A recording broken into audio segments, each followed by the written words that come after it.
ദൈവത്തിൻ്റെ കരം അസാധാരണമായി വിശ്വസിക്കുന്നവർക്ക് വേണ്ടി വ്യാപരിക്കും. വിശുദ്ധ വേദപുസ്തകത്തിൽ പ്രകാരം പറയുന്നു, വിശ്വസിക്കുന്നവർക്ക് വേണ്ടി വ്യാപരിക്കുന്ന അവിടുത്തെ ശക്തിയുടെ അളവറ്റ വലിപ്പം. സോ അത് it is an immeasurable greatness of God. അതാണ് വിശ്വസിക്കുന്നവർക്ക് വേണ്ടി അത് വ്യാപരിച്ചു കൊണ്ടേയിരിക്കും. അത് എപ്രകാരം വിശ്വസിക്കാൻ നമ്മൾ തയ്യാറാണോ അത്രത്തോളം വ്യാപരിക്കും. വിശുദ്ധ വേദപുസ്തകത്തിൽ മർക്കോസ് എഴുതിയ സുവിശേഷം 5-ാം അധ്യായത്തിൽ നമുക്ക് കാണാൻ പറ്റുന്ന രക്തസ്രാവക്കാരൻ അതുവരെ ആരും യേശുവിൻ്റെ വസ്ത്രത്തെ തൊട്ട് സൗഖ്യമായ ഒരു ചരിത്രമില്ല. ഉള്ളൊരു ചരിത്രത്തെ സൃഷ്ടിക്കുകയാണ്. കഴിഞ്ഞ ദിവസങ്ങളിൽ പരാജയപ്പെട്ടു എന്ന് പറയുന്ന നിങ്ങൾ എഴുന്നേൽക്കുന്നത് ഒരു ചരിത്രമായിട്ടായിരിക്കും.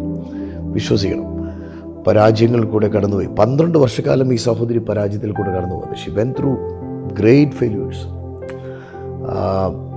പല വൈദ്യന്മാരുടെ അടുത്ത് പോയി, ഒട്ടും ഭേദം വന്നില്ല.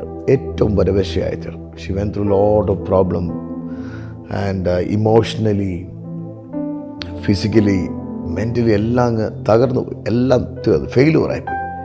പക്ഷേ ഷീ സെഡ്, അവിടെയാണ് യേശുവിൻ്റെ വസ്ത്രത്തിൻ്റെ തൊങ്ങൽ തൊട്ടാൽ ഞാൻ സൗഖ്യമാകുമെന്ന് ഷീ സെഡ്.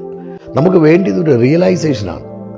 നമ്മുടെ അവസ്ഥ ഇതാണെങ്കിലും എനിക്ക് വേണ്ടി അത്ഭുതം ചെയ്യുവാൻ കർത്താവ് മതിയായവൻ എന്നുള്ള റിയലൈസേഷൻ.